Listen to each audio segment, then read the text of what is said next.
दोस्तों, आज की कहानी यदि आप समझ जाते हैं तो दुनिया का कोई भी शत्रु आपको कभी हरा नहीं सकता है, क्योंकि आप तो जानते ही हैं पुराने जमाने में क्या राजा महाराजा हुआ करते थे। सर कट जाते थे मगर धड़ लड़ते रहते थे। क्या उस जमाने के योद्धा भी जिम जाते थे? लोग अक्सर जिम जाते हैं, पसीना बहाते हैं, मसल्स तोड़ मेहनत करते हैं और बॉडी बनाते हैं, लेकिन उनके अंदर वैसा दाम नहीं आता जितना किसी जमाने में पृथ्वीराज चौहान और महाराणा प्रताप जैसी योद्धाओं में हुआ करता था। महाराणा प्रताप का वजन 110 किलोग्राम से भी ज्यादा था। उनके भाले का वजन 80 किलोग्राम था। उनका कवच लगभग 72 किलोग्राम भारी था और वह अपने साथ 208 किलो की 2 तलवार रखते थे। तो आपको क्या लगता है, क्या महाराणा प्रताप ने कभी बॉडी बिल्डिंग के बारे में सोचा होगा? नहीं। उस जमाने में शरीर दिखने में कैसा है यह मायने नहीं रखता था, बल्कि यह मायने रखता था कि किसके शरीर में कितना दम है। दोस्तों, सम्राट अशोक को तो आप सभी लोग जानते ही हैं। सम्राट अशोक में इतना बल था कि बड़े से बड़ा सूर, वीर्य योद्धा भी उनके आगे घुटने टेक देते थे। जिस सम्राट अशोक ने पूरे विश्व को जिता और एक अखंड भारत बनाया, क्या उसने कभी बॉडी बिल्डिंग के बारे में सोचा होगा? नहीं, क्योंकि चाणक्य ने अपने एक प्रसिद्ध श्लोक में कहा है कि रोटी से 10 गुना ज्यादा ऊर्जा उसके आटे में होती है और आटा से 10 गुना ज्यादा ऊर्जा दूध में होती है और दूध से 10 गुना ताकतवर मांसाहार में होती है और मांसाहार से 10 गुना ताकत उसके घी में होती है। आज की तारीख में यदि किसी इंसान को घी खाने के लिए दिया जाए तो 1 चम्मच से ज्यादा नहीं खा पाएगा, और यदि पुराने जमाने में देखा जाए तो उनका सबसे अच्छा खाना घी होता था। आपने महाराणा प्रताप के बारे में तो पढ़ा ही होगा। वह जितना वजन लेकर रणभूमि में लड़ते थे, इतना वजन तो आज के 4 आदमी भी नहीं उठा पाएंगे। वह लोग इस दुनिया में सच में जिंदा थे और हम शायद जबरदस्ती जिंदा है। आज की जो कहानी मैं आपको सुनाने वाला हूं, इसकी बातों को दोस्तों आपको अपनी जीवन में उतरना होगा, तभी कहानी सुनाने का मकसद पूरा हो पाएगा। इस कहानी में हम कुछ ऐसी बातें, कुछ ऐसे रहस्य जानेंगे जो आपको हमेशा स्वस्थ बनाए रखेंगे। दोस्तों, क्योंकि महात्मा बुद्ध ने कहा है, पहला सुख निरोगी काया, दुनिया का सबसे बड़ा धनी हमारा स्वस्थ है। चलिए शुरू करते हैं। दोस्तों, आप इन कछुए के बच्चों को देख रहे हैं। इन्होंने अभी अभी धरती पर पैर रखा है। उनके सामने एक परीक्षा की घड़ी है। वह समुद्र की लहरों में जाकर वहां पर तैरना चाहते हैं, लेकिन सभी में से कुछ बच्चे ही चुने जाएंगे। जो सबसे ज्यादा फुर्तीले और सबसे ज्यादा ताकतवर होंगे, वही बच्चे समुद्र की लहरों का आनंद उठा पाएंगे। बाकी सब शिकारियों का शिकार बन जाएंगे। दोस्तों, ताकतवर लोगों को ही नियति के यहां जगह मिलती है, कमजोर की यहां कोई जगह नहीं है। चलिए हम इसको एक कहानी के माध्यम से समझते हैं। पुराने समय की बात है। एक राज्य का राजा बहुत ही पराक्रमी था। वह राजा इतना ताकतवर था, आसपास के 50 से ज्यादा राज्य उसे राज्य पर आक्रमण करने से पहले 100 बार सोचते थे। उन्हें पता था कि वहां के राजा और वहां की सेना बहुत ही ज्यादा ताकतवर है। राजा अपने प्रजा के लिए काम करता था। प्रजा के लिए जो सबसे फायदेमंद चीज होती, उसी चीज का फैसला लेता। लेकिन जब राजा अपने घर की तरफ देखा तो उसे बहुत चिंता होती। उस राजा के 2 पुत्र थे। बड़ा वाला पुत्र बहुत ही ज्यादा ताकतवर था। वह हर चीज का हुनर सीख चुका था। तलवारबाजी से लेकर युद्ध कौशल की हर रणनीति में पारंगत हो गया था। हर कौंसिल में संपूर्ण था। उसे जो भी चीज सिखाई जाती वह बहुत ही जल्दी सीख जाता। सब राज्य के लोग यही कहते कि यही राजा का उत्तराधिकारी बनेगा, और एक छोटा पुत्र था जो बहुत ही ज्यादा कमजोर था। वह कुछ भी नहीं सीख पाया, न तलवारबाजी सीख पाया, नहीं युद्ध की रणनीतियां सीख पाया। वह हमेशा से आलस में पड़ा रहता। राजा को यह बात बहुत ही तकलीफ देती और राजा चाहता था कि दोनों बच्चों को बराबर राज्य मिले, क्योंकि दोनों तो मेरे ही खून है। राजा को पता था कि यह जो बच्चा कमजोर है, ये इसकी गलती नहीं है। इसे कुछ बातों का ध्यान रखना होगा, तभी यह दूसरे जैसा पराक्रमी बन पाएगा। इसी बात को ध्यान में रखते हुए एक बार राजा अपने छोटे पुत्र को एक आश्रम में ले गए। इस आश्रम में ले गए जहां पर इस राजा ने अपनी शिक्षा ग्रहण की थी। उन्हें गुरु के पास अपने पुत्र को ले गया और उसे कहने लगा, गुरुदेव, मैं चाहता हूं कि मेरा बच्चा आपसे शिक्षा ग्रहण करे। यह कभी भी कुछ भी सीखना नहीं चाहता। मेरा दूसरा बेटा बहुत ही बड़ा पराक्रमी है और राजीव आज भी राज्य संभाल सकता है और यह हमेशा से मेरा चिंता का विषय बना है। मैं क्या करूं कि इसको भी अपने दूसरे पुत्र की तरह बड़ा बना दूं। मैं चाहता हूं कि दोनों पुत्रों को बराबर का अधिकार मिले। मैं किसी के साथ भेदभाव नहीं करना चाहता।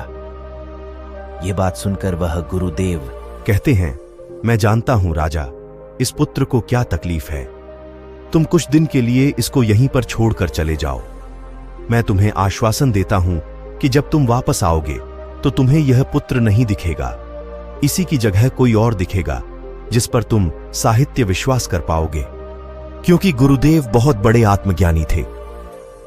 वह उस पुत्र को देखकर यह समझ गए थे कि इस बच्चे को क्या तकलीफ है और इसे कैसे पराक्रमी बनाया जा सकता है, क्योंकि वह आखिर एक राजा का खून था। बस उसे इसी बात का एहसास करवाना था। राजा वहां पर अपने बच्चों को छोड़कर चले जाते हैं। उसके बाद वह उस आश्रम में रहने लगा। बहुत दिन बीत गया, लेकिन गुरुदेव सही समय का इंतजार कर रहे थे। एक दिन वह गुरुदेव उस बच्चे से कहते हैं, चलो आज मैं तुम्हें कुछ दिखाना चाहता हूं। उसके बाद उस बच्चे का हाथ पकड़ते हैं और एक पहाड़ी पर लेकर जाते हैं। उस पहाड़ी पर ले जाकर वह गुरुदेव कहते हैं कि आज मैं तुझे जो सीखने वाला हूं वह तुम्हें ध्यान से सीखना होगा, क्योंकि यदि तुमने आज नहीं सीखा तो जिंदगी में कभी कुछ भी नहीं कर पाओगे। क्योंकि अब तुम्हारे घर जाने के वक्त मैं तुझे यह एहसास करवाना चाहता हूं। जरा ऊपर ध्यान दो। ऊपर एक चील दिखाई देती है जिसने पंजे में अपना बच्चा पकड़ा हुआ था। वह पूरा आकाश में जाती है, इतनी ऊंची जाती है कि बादलों को चीरकर पार चली जाते हैं और वहां पर जाकर वह अपने बच्चों को छोड़ देती है। गुरु और शिष्य उस चील को ध्यानपूर्वक देख रहा था। वह चील अपने बच्चों को ऊपर से छोड़ देती है। उसका बच्चा पत्थर की भांति नीचे जमीन पर गिरने लगता है। वह जब नीचे आने लगा है तो अपने पंखों को फड़फड़ाने लगता है, लेकिन उसके पंख नहीं खुलते और वह पत्थर की तरह नीचे गिरने लगता है। जैसे वह नीचे गिरने वाला होता है, ऊपर से पंजा आता है और उसे पकड़ लेता है और वह पंजा उसकी मां का होता है। उसके बाद वह मां फिर उसको ऊपर लेकर जाती है, फिर उसको आकाश में ले जाकर वहीं से छोड़ देती है। चील ऐसा कर रही थी। तभी गुरुदेव उसका हाथ पकड़ते हैं और एक पेड़ के पर लेकर जाते हैं। उस पेड़ के पास उसी चील का घोंसला था। उस घोंसले में उसे कुछ दिखाते हैं और कहते हैं, इस घोंसले को ध्यान से देखो, इसी में उस चील का बच्चा रहता है। और इस पेड़ को ध्यान से देखो, इस पेड़ पर कितने फूल हैं, लेकिन फिर भी इस घोंसले में एक भी फूल नहीं है। वह अपने कोमल बच्चों को इस फूलों के अंदर रख सकती है, लेकिन वह जानती है कि इन फूलों में रहकर यह सिर्फ पक्षी बनेगा, लेकिन जब यह कांटों वाले घोंसले में रहेगा तभी यह एक चील बन पाएगा। और तुम भी एक राजा के बेटे हो, इसीलिए तुम्हें इस तरीके से फूलों में नहीं रखा जा सकता। तुम्हें भी कांटों में रहकर अपने आप को मजबूत बनाना है। ध्यान से देखो, वह चील बार बार जाकर अपने बच्चों को नीचे पटक रही है ताकि वह उड़ना सीख सके। वह जिस चील के घर पैदा हुआ है और जहां पर पैदा हुआ है, वह अपनी मां अपने बच्चों को सीखना चाहती है, उसका एहसास करना चाहती है। यदि वह किसी दूसरे पक्षी की योनि में पैदा हुआ होता तो यह सब उसे करना नहीं पड़ता। वह एक फूलों में पैदा हो जाता और फूलों में खत्म हो जाता। लेकिन चील के बच्चे का यह नियम होता है कि नियति उसे तभी जिंदा रखेगी जब यह सब हुनर वो सीखेगा। और तुम भी एक राजा के बेटे हो। तुम भी जब ये सब हुनर नहीं सीख पाओगे तो तुम भी एक दिन मारे जाओगे। ये देखकर शीशे को बहुत कुछ सीखने को मिला। उसने कहा, गुरुदेव, मुझे बहुत कुछ एहसास हो रहा है। मुझे पता है कि मैं एक राजा का बेटा हूं और मैं इस तरीके से जिंदा नहीं रह सकता। उसके बाद वह गुरुदेव उस शिष्य को पकड़कर आश्रम में ले जाते हैं और वहां पर कहते हैं, मैं तुझे कुछ बातें सिखा रहा हूं जो पूरी जिंदगी अपने जीवन में याद रखना। चील से तो तुमने बहुत कुछ सीखा है, लेकिन तुम चील के बच्चे की तरह तो ज्ञान नहीं ले सकते ना। आखिर तुम एक इंसान हो, तुम्हें इंसान की तरह ही अपने शरीर को बनाना होगा। आज मैं तुझे कुछ बातें बता रहा हूं जो तुम्हें अपने घर जाकर करनी है, तभी तुम एक पराक्रमी राजा बन पाओगे, अपने शरीर को स्वस्थ रख पाओगे, क्योंकि राजा कभी बीमार नहीं पड़ता। तो तुम्हें इस बातों का हमेशा ध्यान रखना। पहली बात जो तुम्हें ध्यान रखती है, हमेशा सुबह जल्दी उठना। और तुम एक इंसान हो, इसलिए तुम्हारे लिए 6 से 8 घंटे की नींद बहुत है। इससे ज्यादा कभी मत सोना। और सुबह जल्दी उठकर अपने जो हुनर होता है, जो एक राजा अपना हुनर सिखाता है, अपने शरीर को जितना तुम स्वस्थ रखते हो, उससे भी ज्यादा तुम अपने अंदर की शक्ति को भी स्वस्थ और अच्छा रखना। अपनी मानसिक शक्ति को भी इतना ही बढ़ना, और यही मानसिक शक्ति तुम्हें ध्यान से मिलेगी। हमेशा ध्यान करना, हमेशा सुबह जल्दी उठकर प्राणायाम करना, हमेशा सुबह जल्दी उठकर योगा करना, और यही तुम्हें हमेशा मजबूत बनाएगी। और यदि तुम जिस दिन सुबह जल्दी नहीं उठ पाते हो, तो एक तरीका अपनाना, इसे तुम बहुत जल्दी सुबह उठ पाओगे। जिस दिन यदि तुम 10 मिनट लेट हो जागते हो, उस दिन अपने शरीर पर एक कोड़ा मरवा देना, और यदि किसी दूसरे दिन 20 मिनट लेट हो जाते हो तो 2 कोड़े मरवा देना।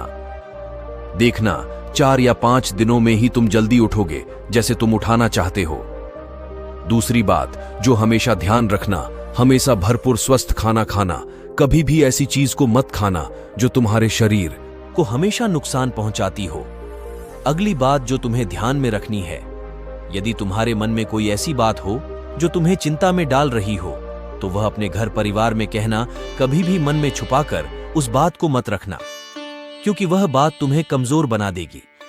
वह बात तुम्हें चिंता में लेकर जाएगी, और चिंता शरीर को चिता बना देती है। इसलिए अपने मन में कभी भी कोई भी बात छुपाकर मत रखना।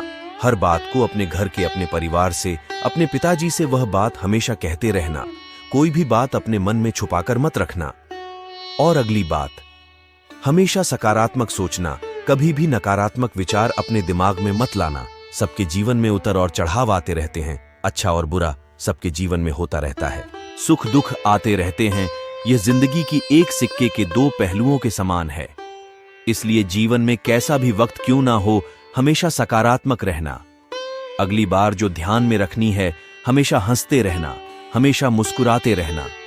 यदि तुम्हारे मन में किसी बात की चिंता हो, तो वह बात की चिंता तुम्हारे चेहरे पर नहीं देखनी चाहिए, क्योंकि तुम एक राजा हो, और राजा हमेशा मुस्कुराता होना चाहिए। तभी जनता मुस्कुराती है। इसलिए जब भी तुम जनता के बीच रहो या अपने घर के बीच, हमेशा मुस्कुराते रहना, क्योंकि जितना तुम मुस्कुराओगे तुम्हारे शरीर में सकारात्मक आएगी, और इससे तुम्हारा शरीर बहुत ज्यादा मजबूत बनेगा। और लास्ट बात जो तुम्हें ध्यान में रखनी है, वह हमेशा दान पुण्य करते रहना। हमेशा कभी भी दान पुण्य से पीछे मत रहना। तुमने सुना होगा कि पिछले राजा महाराजा ऐसे होते थे जो दानपुर में अपना पूरा राज्य पाठ दे देते थे, क्योंकि वह जानते थे कि दान पुण्य ही सबसे बड़ा मौका है। क्योंकि जब तुम दान पुण्य करते, जरूरी नहीं कि तुम दान पुण्य पैसों से किया जाए, किसी की मदद करके भी हम दान पुण्य कर सकते हैं। इसीलिए कभी भी दान पुण्य से पीछे मत रहना, क्योंकि जब हम दान पुण्य करते हैं हमारे मन में एक खुशी आती है, और वही खुशी हमारे शरीर को मजबूत बनाती है। वही खुशी हमें स्वस्थ रखती है।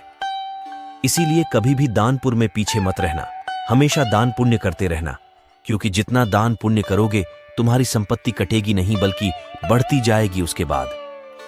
तो वह उस गुरु के चरणों में पड़कर कहता है, गुरुदेव आपने जो मुझे शिक्षा दी है मैं इसको जिंदगी भर याद रखूंगा। उसके बाद वह खुशी से कहता है, गुरुदेव अब मुझे आज्ञा दीजिए, मैं अपने राज्य में जाना चाहता हूं। उसके बाद गुरुदेव उनको जाने की आज्ञा दे देते हैं। दोस्तों, उम्मीद है ये कहानी आपको पसंद आई होगी, और इसमें बताई गई बातों को यदि आप अपने जिंदगी में उतारते हो तो दोस्तों आप हमेशा स्वस्थ रहोगे, और हमारे कहानी सुनाने का मकसद भी पूरा हो जाएगा। और यदि कहानी पसंद आए तो वीडियो को लाइक और चैनल को सब्सक्राइब जरूर कर देना। मिलते हैं अगली कहानी में, तब तक के लिए अपना ख्याल रखें। हमेशा मुस्कुराते रहना।